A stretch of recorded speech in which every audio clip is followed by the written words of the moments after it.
Alright, so it's February 15th as I'm shooting this, but it's my intention for it to go up on the 23rd since Emily Blunt's birthday has circled back around, which shows how fast that time is going, because I feel like I just said that about the Henry VIII miniseries when we talked about it, but that's just the constant thing that time is. So, and to talk about this one, coming fresh off of Curiosity, the short from 2009 that I did, where I talked about how we saw kind of the early stages of that, and obviously Wind Chill, where we talked about the kind of early stages of her approaches to horror, and now we can come back to this. And the reason that I come back to this mainly is not only do I just love talking about A Quiet Place, but obviously I have to eat a tiny bit of crow, I guess. Because well, just like maybe the wings of the crow. I'll take the wings of the crow, I guess, but not the whole thing necessarily. But we'll get to that. But yeah. So going back to April of 2018, when we saw the release of A Quiet Place, and it was really huge, and most people really took to it. It was really critically acclaimed. And of course, I took to it very much and saw it at least 3 times in the theater itself. And then cut to about a year later, or maybe a little over a year later, and I start hearing about this movie that Netflix has put out with Stanley Tucci, of all people, Blunt's brother-in-law, and everybody's saying this Quiet Place ripoff is on Netflix now. It's really blatant, and it's amazing that they even tried to make that at all, because it's so obvious. It's such a ripoff. And so, out of curiosity, I watched The Silence, and I despised it. I came on to this channel, and I bashed it as hard as I possibly could. It made my 10 worst movies of 2019, and well, I thought it was just overall a piece of shit. My biggest complaint, obviously, the one that kept coming back constantly, was I can't believe how blatant and shameless this ripoff is. And either I wasn't paying attention to the opening credits of The Silence, or I saw it and my brain just kind of dismissed it. But yeah, I was eventually informed down the line, after I'd made all those thoughts and put them all out there publicly, that A Quiet Place was shot in 2017, released in 2018, whereas The Silence is based on this novel from 2015. So, so obviously all the complaints about it being a ripoff and stuff like that, pretty much everything does come out of this book that could be said in that vein. So, if you think that this video is going to be me backpedaling completely and saying, oh shit, I read The Silence all wrong, that means The Silence is actually really good now, that's not what this is. I will definitely retract many things that I said about The Silence, and will admit that The Silence is not as bad of a movie as I initially thought it was, but we will also get into why A Quiet Place is still king. So, I guess the first thing I want to talk about is the book, which is written by Tim Levin. And the thing about this was, I was looking into it, and I guess to at least talk about, like, I don't want to get too much into the is it plagiarism, is it not plagiarism thing. I know as quickly as I was to get on the Silence's case before I knew about the book. I guess to start off, is the idea that when you look up where everything started to come from, where it says, Wikipedia says, Krasinski wrote the screenplay with Scott Beck and Brian Woods. Beck and Woods grew up together in Iowa and had watched numerous silent films in college, and they began working on the story that led to the film. They used their experience growing up close to farmland as the setting, including a grain silo as a place considered dangerous in their upbringing. Beck and Woods began writing A Quiet Place in January 2016, which would have been after the book, and Krasinski read their initial script the following July. And then they went into production from May to November of 2017. And apparently the Silence was shooting more or less simultaneously, rather than after, despite it coming out like a year later or over a year later. And the thing about this is, first off, as far as if any of these people had any idea of the book's existence, I will say just from my personal experience, that I'm much more of a movie person, as I'm assuming these people are since they're screenwriters. But as a more movie person, I'm never really that familiar with new books until like their movies come out. Like unless it's like a particular author, like Stephen King or something. I'm just completely unaware of like new release books. Like I said, usually until a movie based on them goes into production, then I'll find out about them and probably seek them out. So I do find it very believable that it's as weird as and coincidental as the similarities are. I would find it believable if the people that started writing this, especially since they started developing the idea supposedly in college, if they just had no idea of this book's existence going into that. And on the other side of that, when you look at what Levin has said, like, it says, the quote here is that he found this, there it is, he found the two similarities are a little troubling and defended the film adaptation of his novel. There are similarities, of course, but I'm confident that the movie of The Silence will stand on its own. Now, of course, he says that in future tense, so I'm not sure what he thinks of the movie as it is now, The Silence. But the way he says the similarities are a little troubling.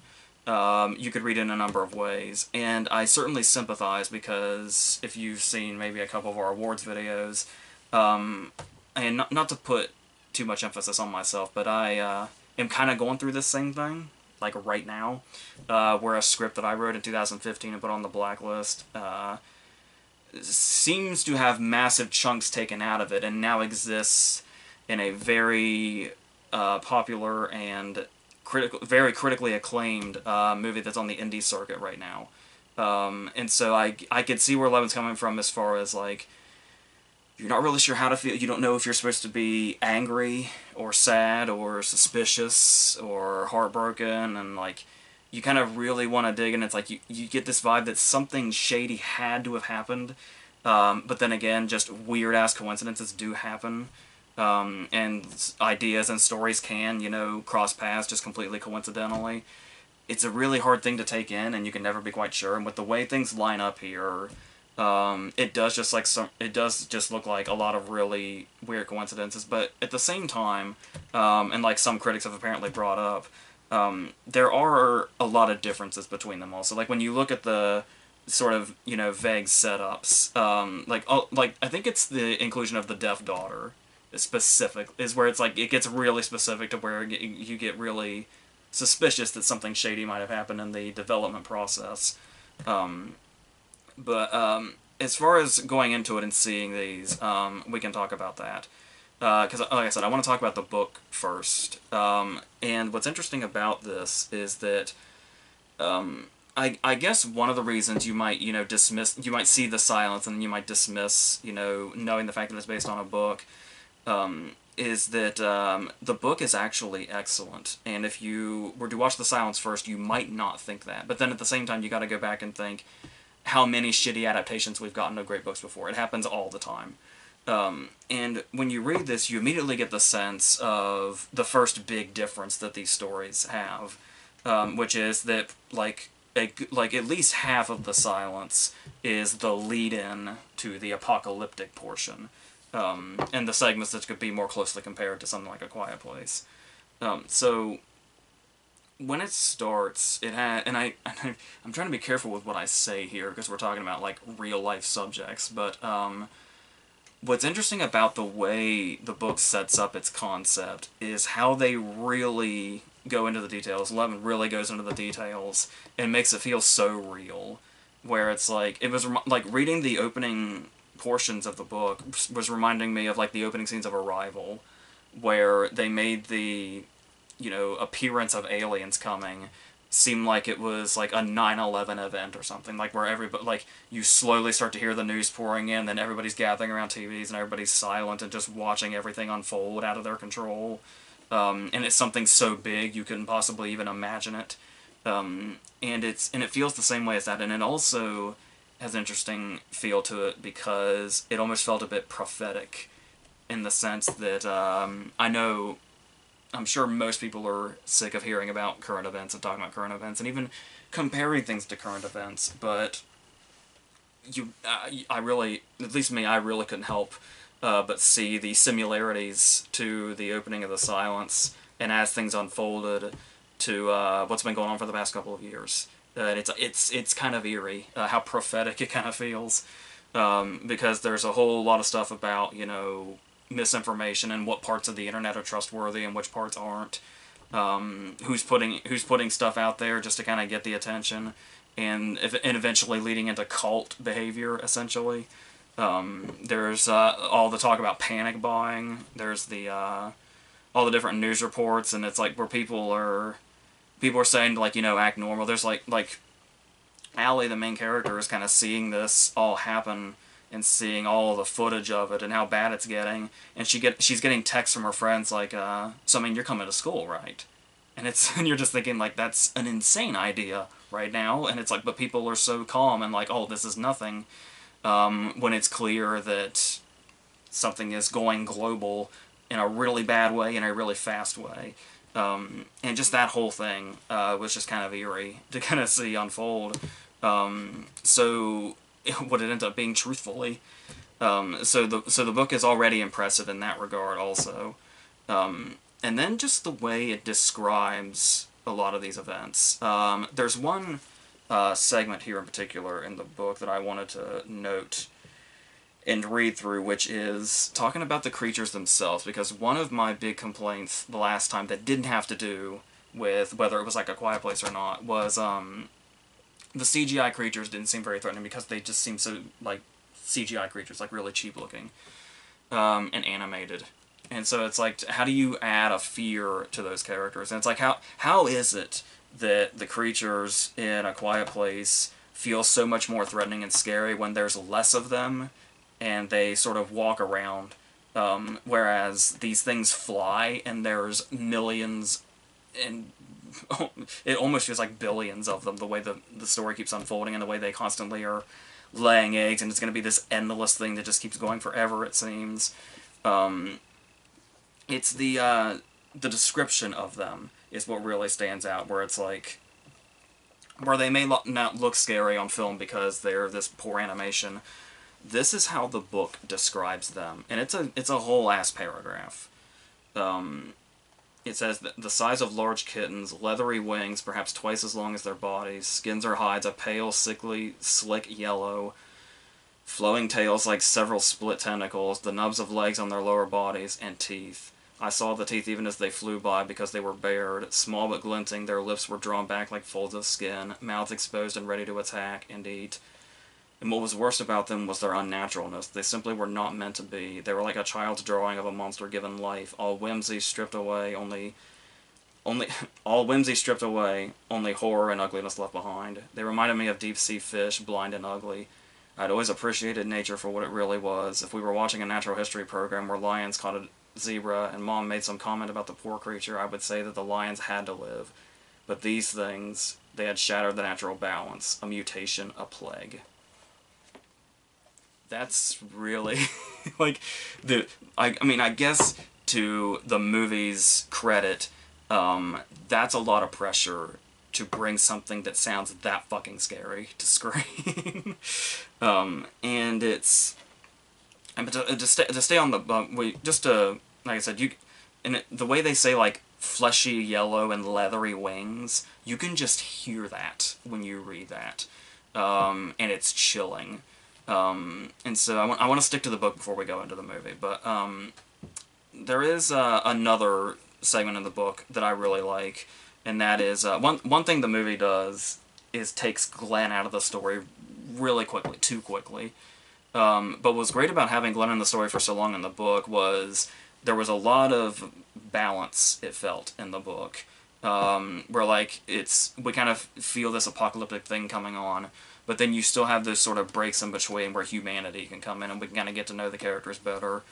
And there's the scene where they have to dismantle that rock wall, and it's like this sort of almost happy moment between the family in the middle of all the chaos, and it reminded me a lot of the scene in 28 Days Later when they go to the store. And it's like, scenes like that, especially in this kind of scenario, can be really important as far as how you view the characters and how the characters develop, and how we kind of see them together. And the book is really good about the moments like that. And then, like, the one thing that I did give the movie credit for, as far as I remember, was the inclusion of, like, the Reverend and his cult following, literally. And the idea that it is a cliche now to have an apocalyptic scenario, and then it turns out that, oh, the humans are even more dangerous than the monsters or something like that. Which was a really great knowledge. Like, you especially see it a lot in the zombie area. But then I do feel like it became like this really tired cliche around the time of The Walking Dead. I think The Walking Dead might have ruined that. And now it's like every time there's a human that's more, or a group of humans that's more threatening than the monster threat, it's like, oh, yeah, this old fucking thing again. But everything before The Walking Dead, it was this really great sort of novelty to the horror genre and this whole apocalyptic genre in general. And obviously we do see A Quiet Place go in that direction in the second movie. But what I actually like about the second movie and the way they handled that was the second Quiet Place seems to kind of subvert that a little bit, where we do have the run-in with the people that are worse than the creatures, potentially, with Scoot McNairy and his group. But that's just kind of one scene, and the rest of A Quiet Place is essentially about, like, running into potential allies and seeking out potential allies. And that's kind of a nice way to kind of go against that a little bit. But I do like the way the Reverend character is handled, particularly in the book. Yeah, so overall, as far as, like, seeing it from different points of view, at times it does feel a bit sloppy as far as, like, how we'll just be in, like, the third-person perspective, but then suddenly we'll be in Allie's perspective, and it with no warning, back and forth.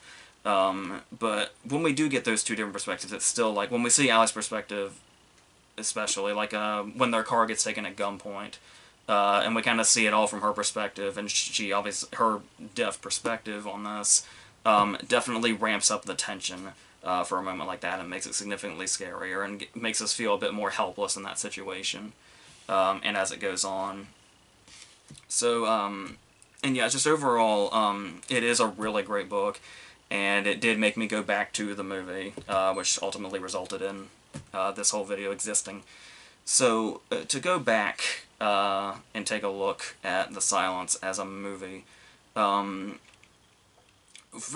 first off, something that makes the movie, even though they were, you know, filming at the same time and stuff like that, though A Quiet Place was a big production, I'm assuming word was getting around about it, and I would think, this is all assuming, this is all speculative, no proof of anything whatsoever, nor am I stating anything as fact, but there's one particular detail about the making of The Silence as a movie that feels a bit disingenuous. Almost like somebody would have gotten word that A Quiet Place was being made, and somebody would have said, like, you know, well, that's a fucking book already. Like, why don't we just make that? And, you know, you would think, like, you know, give the book a proper adaptation and give it its own spotlight. But the one detail that makes it feel a little disingenuous is that the screenwriter, one of the screenwriters, is none other than Dick Van Dyke's grandson, Shane Van Dyke. And I don't know how many people are familiar with mockbusters, this whole thing that's always existed where a big movie will come out and then there's a straight-to-video ripoff of it that's for whatever reason. It's just always been a thing, just for like a quick cash grab.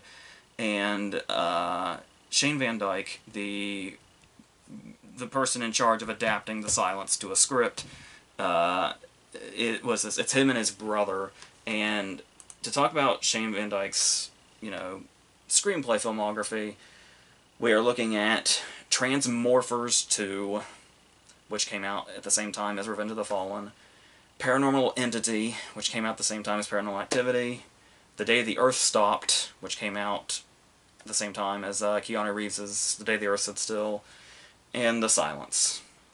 It's something called Street Racer. If that came out around the time as the Wachowski Speed Racer, I would not be surprised. I don't know, it appears to not have a Wikipedia page, so I don't even know what the fuck it is. But, yeah, so to hire a mockbuster guy to bring this excellent book to screen makes it sound like they were just kind of trying to... They were doing whatever the purpose of mockbusters is.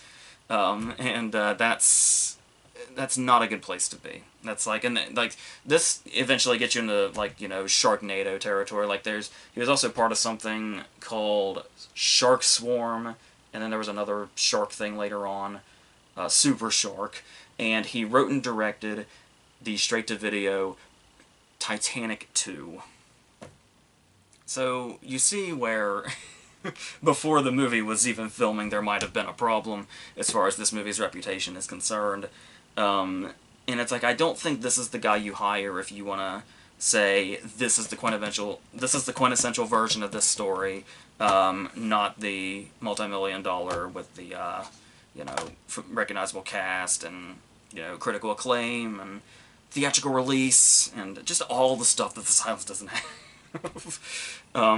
And that's, and I'm trying to make, obviously, one of these is, like, one of the quintessential movies in the filmography of my favorite actors. I'm doing my best to lay this out as is and have no particular biases going into this, even though it might seem that way, especially since that's what this whole segment's about, but, this whole series of videos is about. But, going further into it, like, now that we've talked about, you know, the writer that they've hired and where all the ideas were coming from and what their kind of timeline is.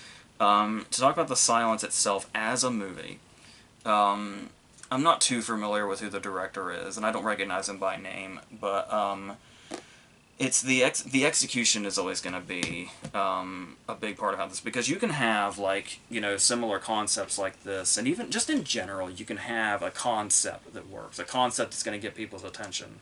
Like, you know, I remember when the advertisements were first coming out for A Quiet Place, and everybody was immediately talking about, ooh, the concept. And the thing is especially, like, it's mainly a thing, I feel like, in, like, sci-fi, but it can happen anywhere, that a lot of times when something has, like, a setup, and that's almost, like, the concept and the setup are its selling point, a lot of movies get really lazy, and a lot of writers get really lazy, and their creative process just kind of stops at the concept stage, where it's like, oh, we've got a great idea, and then that's all we need. Like, we can just write some, you know, lazy-ass script. As long as we have a great concept, though, that it makes the story look smart. But it's the way you execute it and the way it unfolds, and the way you use the concept to kind of build on itself as you go, which is what Krasinski's been doing with both of these. So there can be a great execution of a great idea and a bad execution of a great idea. Idea, you could, I guess, say, stems from Tim Levin, at least. And it's just starting off right away, one thing that's really unappealing, if you want to bring in a Quiet Place comparison already, like I said, it's more so you can start making Quiet Place comparisons about halfway through The Silence, but I mean, if you just want to get right to it, the point of view of the deaf character, where in this case we have Karen Shevka, and we see it from her perspective. Whenever we see from her perspective, there's this high-pitched sort of feedback sound that we hear very prominently, and this happens a lot, and it's very overbearing and very obnoxious. And I get the idea of putting us in the position of the deaf character. That's what I was talking about, how that's the strength of the carjacking scene in the book, is getting it from her perspective. And it's like, when you see it from her perspective, it's especially scary, and especially disorienting. Especially since this is a character that this particular character wasn't born deaf. So it's almost like it's still, it's almost like they're still in a certain stage of it. I can't remember if the book specifies how old she was for the crash, but I don't remember the movie specifying. But That whole thing can be disorienting. But the thing is, it's like, it's nice to want to disorient the audience in the same way. But, like I said, this whole high-pitched thing is very obnoxious and frequent. And you'll look into it. The sound was actually something that was really looked into for A Quiet Place, the Oscar-nominated sound for A Quiet Place. And they had specifically talked about the feedback sound and how it was tweaked enough to where it was loud, but not loud enough to annoy the audience, or make the audience, like, physically uncomfortable, because that's kind of just not necessary. Like, I get the idea of putting us in the perspective of the character, and it could make us maybe sympathize with the character a lot more, and certainly amp up the suspense. But acting can do that also, like, without them physically doing it. Like, when we see the scene with Melissa Simmons where she and Krasinski are arguing about the implant, and he's really trying to fix it, and she's saying it won't work, and it's like, when we see what he's saying, it seems to be coming from a logical place that we can agree with, where he says, if it doesn't work, we'll just keep trying, and it's like, yeah, that's all you can do, just keep doing that. But then when we see her reaction to it, we get this sense that, very quickly, through her performance alone, that it's not necessarily just that, it may not work this time, but it's the fact that when you so desperately want something, and it's like almost there and you're trying to get there, the more times you fail, the harder the disappointment is. Like, if it fails again, the disappointment is going to hurt more than it did last time, and it's just going to get worse and worse and worse as it goes. And we feel that without, like, any line of dialogue saying that, and without us having to be constantly in her perspective. And it's like the acting itself does it, and the writing itself does it. It's like this might be an extreme example, but I mean, like, take a look at Forrest Gump and see how much you empathize or sympathize for Lieutenant Dan. And it's like the reason we feel so much for Lieutenant Dan and really understand him is through Gary Sinise's performance, not because somebody came into the theater and cut our fucking legs off. It's the same thing, where it's like you don't have to deafen the audience to put them in the perspective of this character. You can simply do it through acting and writing. You really can. And I know if you want to show off like a directorial flourish or something and do something creative, like A Quiet Place did, there's ways to do that without just annoying the fuck out of the audience and completely putting us on a totally different page than you are. So that's unfortunate. And then we get stuff where the movie's, like, the silence is kind of in a damn hurry for some reason. And it's, I know once you've read a book that's like, 360-something pages, an hour-and-a-half movie is going to seem rushed. But this is a story, especially if you're doing both halves. You're doing pre-apocalypse and then, at the start of it. And seeing that development. First off, you probably need more than an hour and a half. I mean, you could probably try to squeeze it in, but it's the way you utilize what is actually on the screen and what scenes you're actually choosing to put on there and adapt. So, because it's in a hurry, a lot of our suspense is getting chopped off really early. Two scenes in particular come to mind. One, the carjacker scene, since I've already brought it up.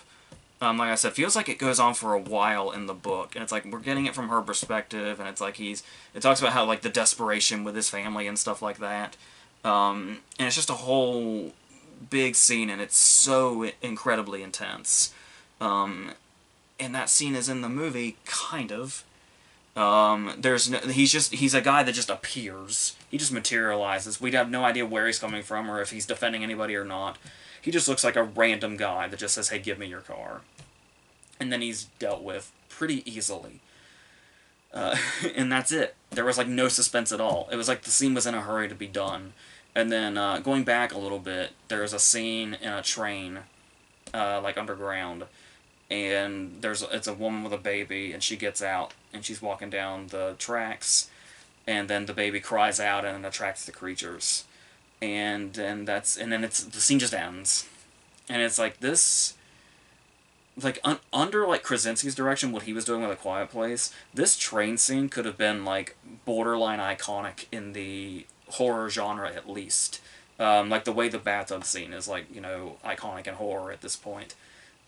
It's, you can see the makings of these great suspenseful moments, and it's just like it's not that kind of movie. Like, it just doesn't care about suspense. It cares about from getting from this point to this point to this point, and then so that the movie can just end.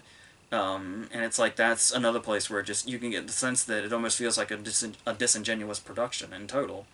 Where it's like it was, oh, this book exists, we got to get that out, so we can hopefully get some of the attention that A Quiet Place is going to get, is what it feels like. So none of that is helping this at all. And then you talk about the budgetary restraints, where A Quiet Place is coming in here and it's got Michael Bay's name on it and Paramount on it, but still, for the kind of movie that it is, it's like it knows just enough what to do with its environment and how to use it and make everything feel incredibly cinematic. And in the silence, you can just everywhere you can see the budgetary restraints. Starting with one of the things that feels really hectic about the Silence's book is, like I said, that whole apocalyptic feeling where like they're stuck in all the traffic and everybody's trying to just get the fuck out. And when you watch the movie, there's like barely any traffic at all, and that's a budget thing. And it's like the whole other side of the road is just empty. And there's just like, a line here that has spaces in between it. You don't get that hectic nature of everybody's trying to get the fuck out before we all die. Like it feels like there's hardly an urgency. An urgency that's constant throughout the book. And you can also tell that, I guess staying on the budget thing really quick, another thing is a very crucial moment here is when Glenn wrecks the car, because we're losing a major character. If you've only seen the movie, you don't realize how major of a character Glenn is, but yeah, he at one point was a major character. And they, once again, they just keep underutilizing John Corbett, sadly, but he's going to have a really, really great part somewhere down the road that he deserves. But in the meantime, he's going to just go through shit like this and get in and out real quickly, I guess. But a car wreck that starts with these very poorly animated deer coming out and basically making him swerve off the road. And it's like, you can barely even tell they're deer. They literally just look like glitches. And then he swerves off the road, and his animated car has an animated crash. And this is what we're supposed to get, like, super invested in. Maybe. I don't know, because it doesn't focus on the characters near as much as it probably should.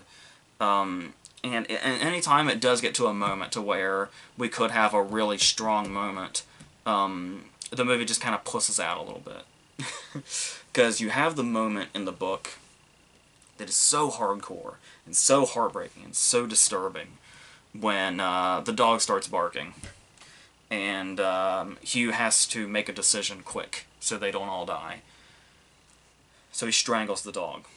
Just straight up goes, "I am legend" on the dog, and kills it.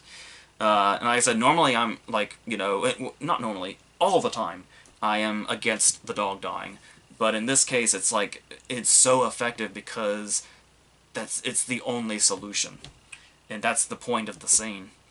And I get where they were kind of doing something a little different in the movie, where instead of that, he opens the back door, just lets the dog go, and we're to assume that the dog goes out there and gets killed. It seems a lot more reckless.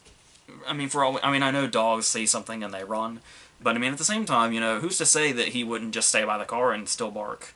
It didn't feel like a fail-safe plan in the same way, like, it didn't feel like oh, this is an absolute last resort, this is the desperation we're at now.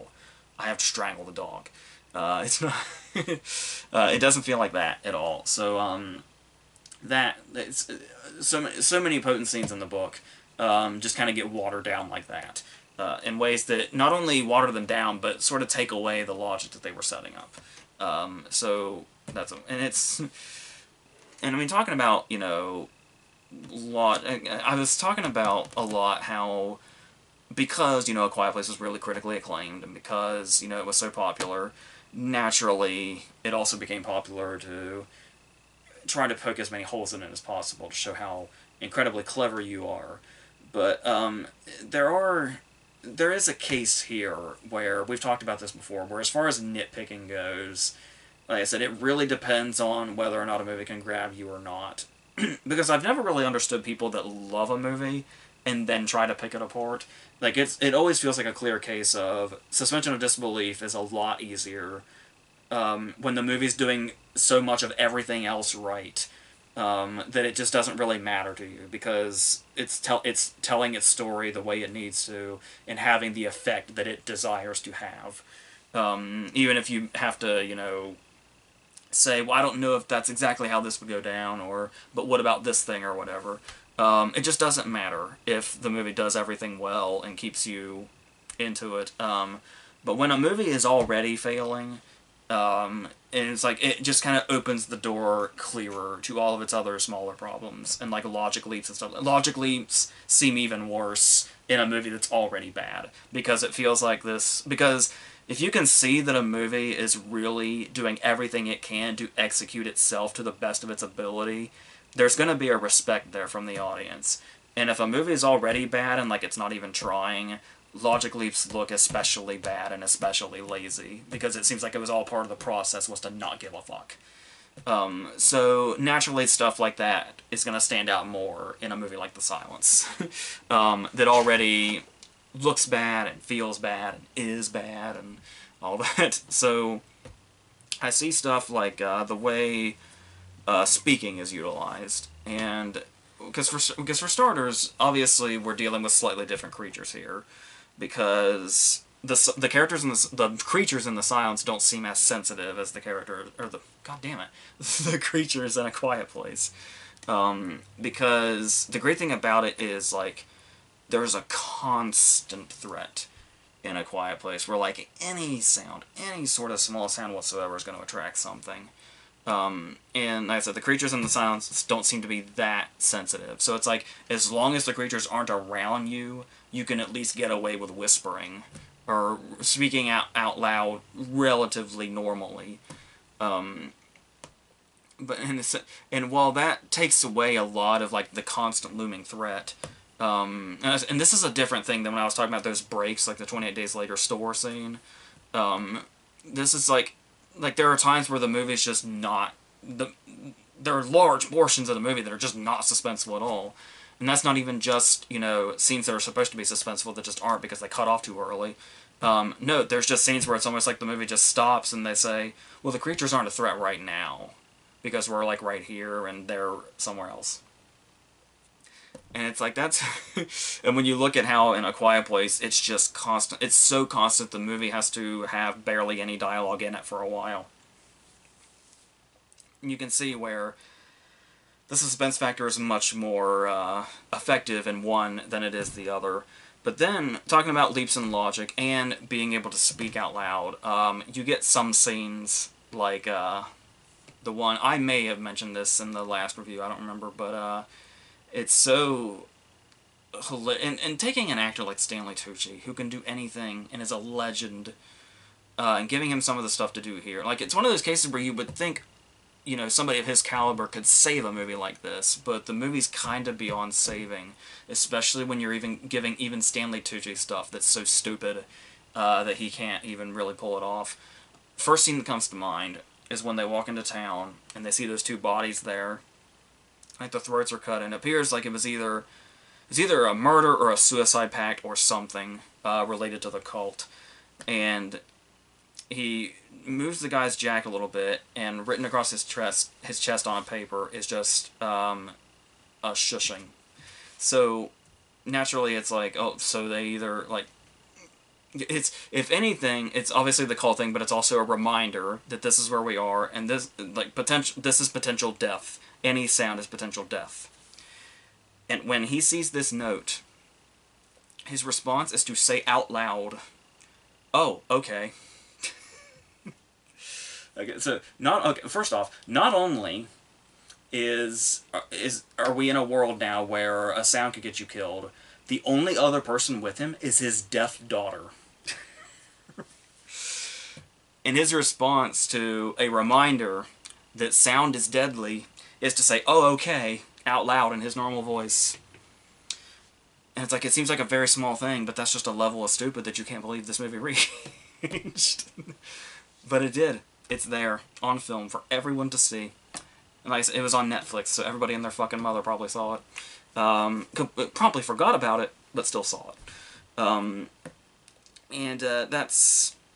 Yeah, as far as, like, if I had to say, like, you know, if there was, like, a couple of moments in the movie that actually work, there's so few. I like the moment where he's kind of, like, tricked the Vests into flying into the wood chipper. That's effective. There's a decent scare that's downplayed but good. When the girl from the cult comes to the door at the end, and they like pull the curtain to the side and there's nothing there, and then in the same shot, they look back and they pull it back and then she's just there, and it doesn't play like it doesn't do like a big jump scare thing or anything like that. It's pretty downplayed. So yeah, I think those are the high points. So about a total of 10 seconds out of this 90-minute movie, I guess. That's the thing, too, is talking about the characters themselves. Like, you would think with downtime in these movies, since especially in The Silence, there's going to be downtime, since we can apparently get to a place to where we can speak somewhat normally without anything showing up, that would be time for, you know, character development and bringing the family closer and stuff like that. But once they get to the house, when we get to these, you would think these would be the moments that we do get in the book. There's definitely a closeness between Allie and Hugh in the book that doesn't feel present in the movie at all. Like, there's the scene where he comforts her after the dog dies, but that's about it. So, but then again, they took a more cliche direction there, because she's very sort of, you know, standoffish to him over the death of the dog, whereas in the book, I think it's more, because we see it from her perspective too, we get the idea that, like, she knew it was necessary. But they decided to add that bit of immaturity to the movie, I guess, because they needed some sort of conflict. That was going to be their character development, I guess. But, yeah, you would think this is when the movie would really start taking off, when the characters can really start interacting and getting stronger, but, no, when they're at the house, the movie just grinds to a fucking halt. It's like the pacing just stops dead. And just basically nothing happens. No, you know, real new character development or anything like that. Just not a whole lot of anything. So that's... And then, of course, we do eventually get to a climax. And we do have these emotional moments, like we see at the end of A Quiet Place, where, you know, one of the family members, you know, screams to get the attention of the creatures so that they can save the others and stuff like that. But... it's just all, like, and I don't even necessarily, like, you could say it's because A Quiet Place already happened, that's why we aren't emotionally connected. But I think even if A Quiet Place didn't exist, God forbid, nobody wants to live in that world, but just pretending that A Quiet Place doesn't exist for a second, they just didn't build anything up enough. They didn't focus on the characters enough, they didn't care about the characters enough.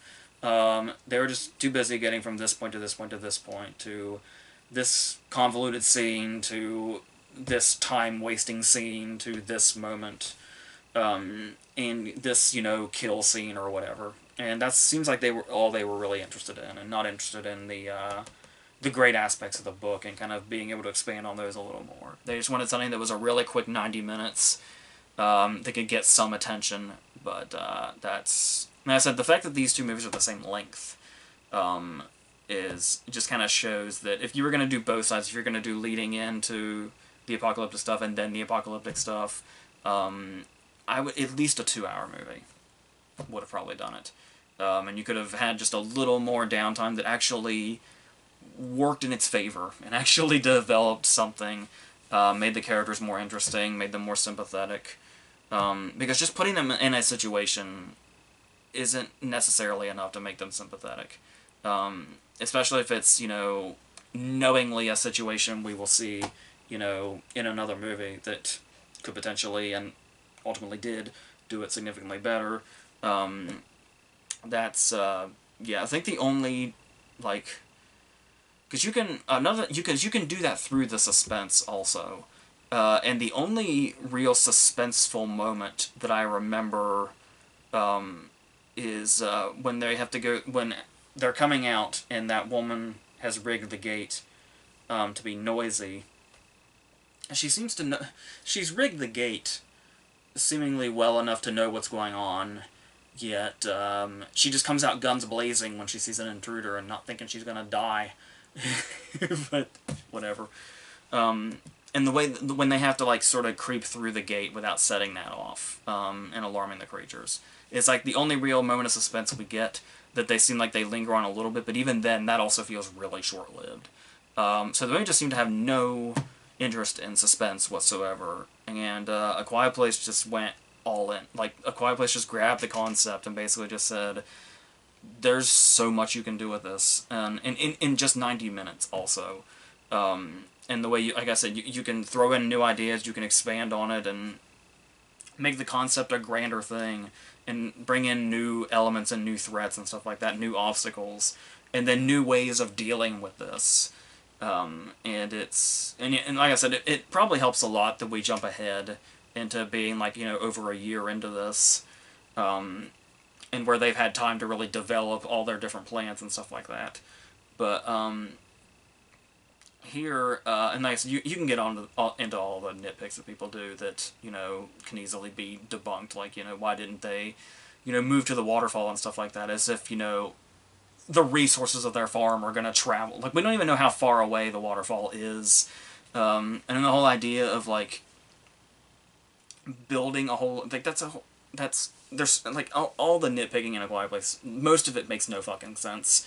Like I said, people are so desperate to outsmart movies, especially if they're beloved movies, and that's what it feels like that is, so I'm not even going to get into that bullshit. So, I've already talked about, A Quiet Place shining, especially above The Silence is a movie, by the whole thing being a constant threat, from beginning to end, and how you really can't make any sound whatsoever because the creatures are that sensitive to it. But I think as far as taking the silent approach and not finding any excuse you can to let the actors speak out loud because you're afraid the audience is going to get bored or not appreciate the silence, there's obviously something significantly more cinematic about the way this is done and how it really takes advantage of the medium itself and how it goes into visual storytelling and attention to detail and stuff like that. And I said, just really knows how to take the concept and make it bigger and better in all these different ways with all these different ideas and how to approach it and not just stopping at, oh, we've got a great concept. I'm not sure what was the original script and what Krasinski added or subtracted when he rewrote it, but taking it as like this combination effort, I really like just the way the whole world was built is really great. And what I also really love is that a lot of time is spent on the characters. Like, that's what a large portion of the movie is. And the pace, I was talking about how the pacing grinds to a halt in The Silence when we should be getting to know the characters when they're at the house. But here's the thing, is they're both the same length at 90 minutes. And The Silence feels a lot longer, and it has really shitty pacing.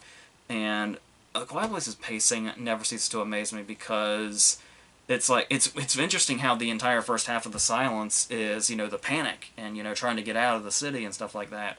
And it feels like there's a lot happening all at once, a lot of information being thrown at us, a lot of people moving around, a lot of action going on. And the entire first half of A Quiet Place is just us seeing what they do and seeing how they live and how they've been surviving.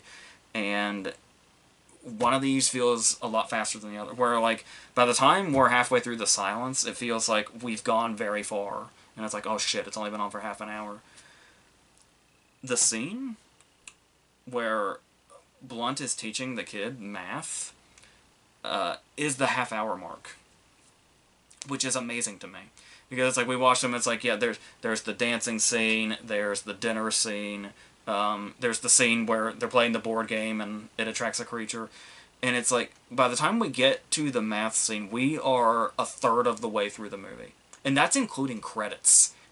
A third of the movie is gone already when we get to this point. And honestly, if you were to like if somebody were to walk in during the math scene that hadn't seen the movie before, I would probably say something like, oh, you're okay, it just started. But it didn't just start. It's a third done already, and you don't even realize it because that's how engrossing and effective it is, just showing us how the family lives before anything really, really goes on.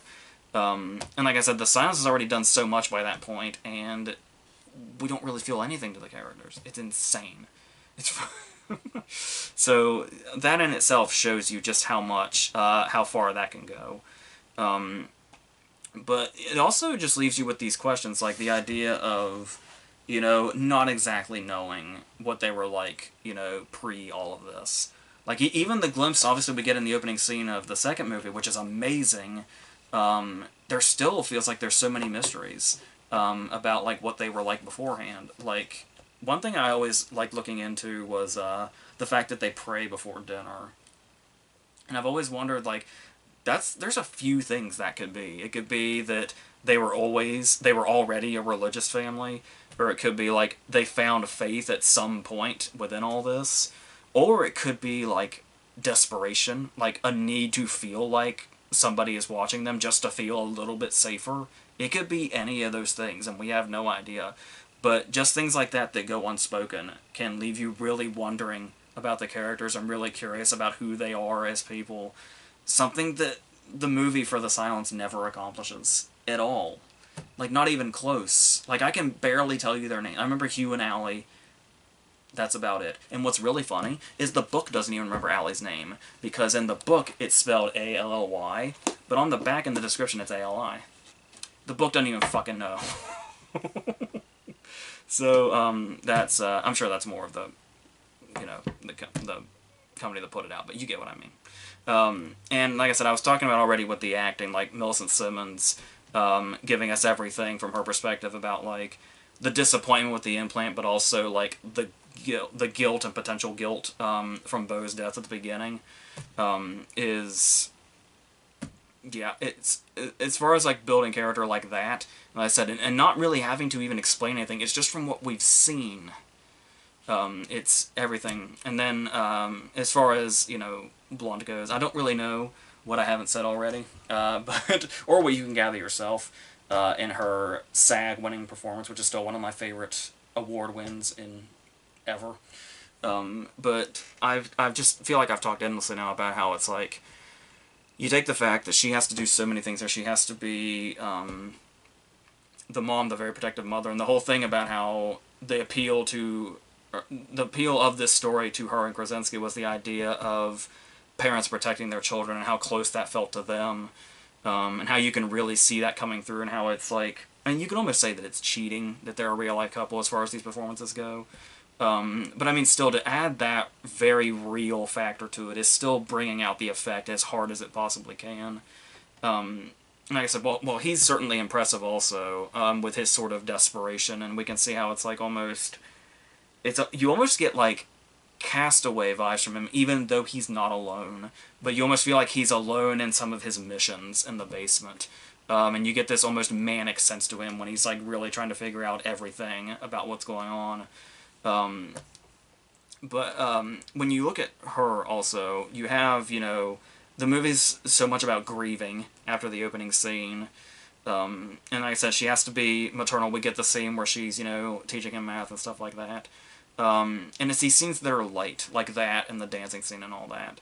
And it's this beautiful portrayal of this couple, but then you go forward, and you see that she has to have, crippling fear,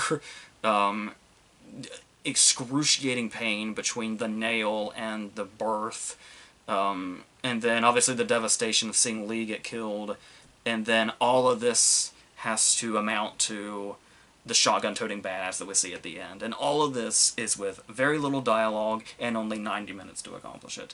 And she is every single one of those things in the best way it could possibly be done.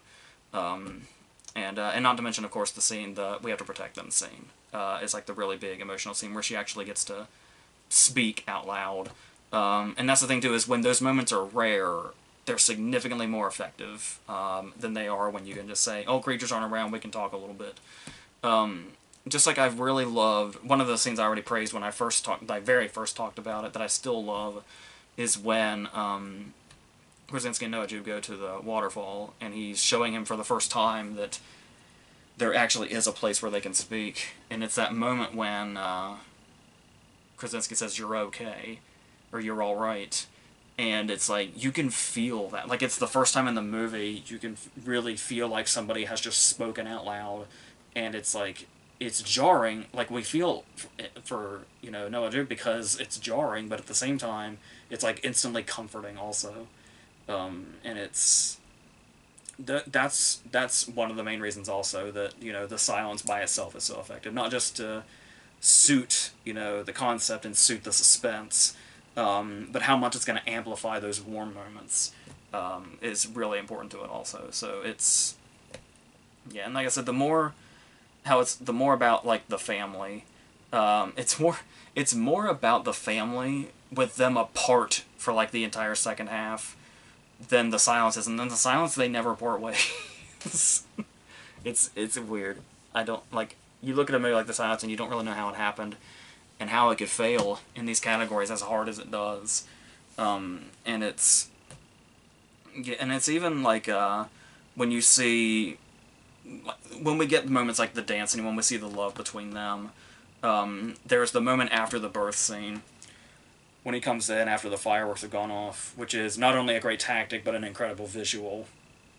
And that's this is the magic of this movie, is being able to combine those things, like tactic and visually appealing.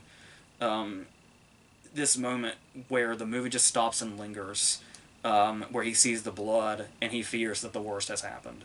And it's like, these are moments that you will never see in a movie like The Silence. These moments that just stop for a second and just let things happen and let you feel something. It could be scenes that are long drawn out for suspense, or scenes that are long drawn out for emotional impact. I mean, it's suspenseful to a degree because we don't know where she is in this moment yet. But for him especially, it's this moment of like he's lost her essentially, and it's all of this has so much effect. And like I said, the fact that they were able to accomplish these moments like this and put so many of them in there, on top of all the suspenseful moments, in the same amount of time, is you can see where the utilization of time definitely plays a big part. And I was talking about the pacing, so there's clearly a right way to do something and a wrong way to do something. I think that's what we're looking at here, regardless of where the idea initially came from. So I don't know if I really have much else to say, because I already talked about A Quiet Place at great length, because where The Silence I reviewed and put it on my worst of 2019, A Quiet Place I reviewed and put on my best of 2018, so at number 5, I think. So yeah, so I think that's really, like I said, I mainly just want to address that, yes, I'm now aware that The Silence was not a complete and total ripoff, and that this book did exist before any of this stuff, and it is an excellent book that you should seek out also. But the fact that they can, this book and A Quiet Place can coexist as two excellent things, I think is important here. Which only highlights the fact that the movie The Silence, regardless, is still a piece of shit at the end of the day. So, I think that's where I'm going to leave this. So, since this is being filmed ahead of time, I don't know what the next thing you're going to see is. Speaking of SAG, that the weekend coming up should be when SAG is, when this goes out. So, apart from that, I don't really know what else. The Batman will be close by. And then we will see what happens from there, I think. So if I'm not forgetting anything, which I don't think I am, I think that's it for this.